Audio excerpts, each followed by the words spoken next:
Hello friends, welcome to today சமையல். இன்னைக்கு நம்ம டுடே சமையல்ல மீல் மேக்கரை பயன்படுத்தி சப்பாத்திக்கெல்லாம் தொட்டு சாப்பிட்ற மாதிரி ஒரு சுவையான கீமா ரெசிபி எப்படி செய்யறதுன்னு பார்க்கலாம். சப்பாத்தி நானோடலாம் தொட்டு சாப்பிடும்போது அவ்வளோ ஒரு டேஸ்டா இருக்கும். இதை இப்போ நம்ம எப்படி செய்யறதுன்னு பார்க்கலாம். நான் இது செய்யறதுக்கு 100 கிராம் அளவுக்கு மீல் மேக்கர் எடுத்திருக்கேன், அதாவது சோயா சங்கு. இப்போ இதில் நல்லா மூழ்கிற அளவுக்கு நல்லா கொதிக்க இருக்கக்கூடிய சூடான தண்ணீரை இதில் சேர்த்துக்கலாம். சேர்த்துட்டு ஒரு 20 நிமிஷத்துக்கு அப்படியே மூடி வச்சிருங்க. ஒரு 20 நிமிஷத்துக்கு அப்புறமா இதில் இருக்கக்கூடிய தண்ணீரை நம்ம நல்லா பிழிஞ்சிட்டு மிக்ஸி ஜாரில் சேர்த்துக்கலாம். இப்போ இதை நம்ம நல்லா நைஸாக அரைச்சிடாம கொரகொரப்பா இந்த மாதிரி அரைச்சிக்கணும். இது இப்போ அப்படியே ஒரு வாரம் இருக்கட்டும். அடுத்ததா ஒரு கடாயில் 2 டீஸ்பூன் எண்ணெய் சேர்த்துக்குங்க. 1 ஏலக்காய்,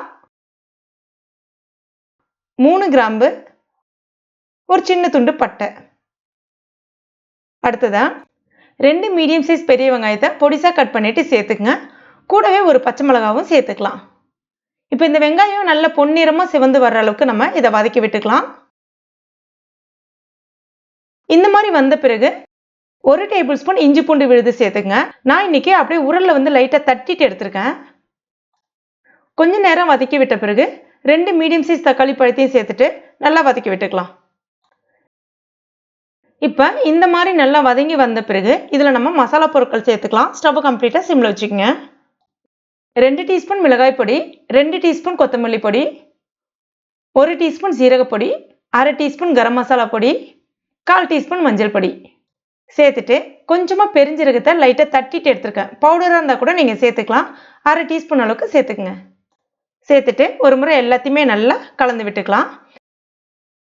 அடுத்ததான் நம்ம மிக்சியில் கொரகொரப்பாக அரைச்சி வச்சுருந்தோம்ல, அந்த மீல் மேக்கரையும் இதில் சேர்த்துடலாம். சேர்த்துட்டு ஒரு முறை எல்லாத்தையும் நல்லா கலந்து விட்டுட்டு தேவையான அளவுக்கு தண்ணி சேர்த்துக்குங்க. ரொம்ப நிறைய சேர்த்துறாதீங்க. ஏற்கனவே அந்த மீல் மேக்கர் நம்ம சுடு தண்ணியில் போட்டு நல்லா ஊற வச்சு தான் எடுத்திருக்கோம். அதனால் ஓரளவுக்கு வெந்திருக்கும் அது. அடுத்ததான் 1/4 கப் அளவுக்கு ஃப்ரெஷ்ஷான பட்டாணி சேர்க்குறேன். இது இல்லைனாலும் பரவாயில்ல, உங்ககிட்ட காஞ்ச பட்டாணி தான் இருக்குது அப்படின்னா ஊற வச்சுட்டு குக்கரில் சேர்த்துட்டு வேக வச்சுட்டு அதுக்கப்புறம் சேர்த்துக்கலாம்.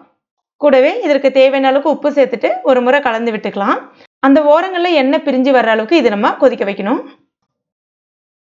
இப்போ பாருங்க, இந்த மாதிரி வந்த பிறகு கடைசியாக கொஞ்சமாக கஸ்தூரி மேத்தி சேர்த்துக்கலாம். கஸ்தூரி மேத்தி இல்லை அப்படின்னா நீங்கள் கொத்தமல்லி இலைகள் பயன்படுத்திக்கலாம்.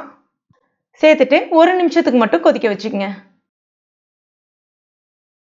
அவ்வளோதான். பாருங்க, பார்க்கவே எவ்வளோ அழகாக சூப்பராக வந்திருக்குன்னு சொல்லிட்டு. இது நார்த் சைடில் ரொம்பவே ஒரு ஃபேமஸான recipe. Dhaba style soya chunk keema அப்படின்னு சொல்லுவாங்க. சப்பாத்தியோட தொட்டு சாப்பிடும்போது அவ்வளோ சூப்பராக இருக்கும். சப்பாத்தி, ரொட்டி, நானோட தொட்டு சாப்பிடும்போது அவ்வளோ அட்டகாசமாக இருக்கும். கண்டிப்பாக நீங்களும் உங்கள் வீட்டில் ட்ரை பண்ணி பாருங்கள். ட்ரை பண்ணி பார்த்துட்டு மறக்காமல் எனக்கு கமெண்ட் பண்ணுங்கள். இந்த வீடியோ உங்களுக்கு பிடிச்சிருக்கும் நம்புறேன். பிடிச்சிருந்தா லைக் பண்ணுங்கள். உங்கள் நண்பர்கள் மற்றும் ஃபேமிலி மெம்பர்ஸ் கூட மறக்காமல் ஷேர் பண்ணுங்க.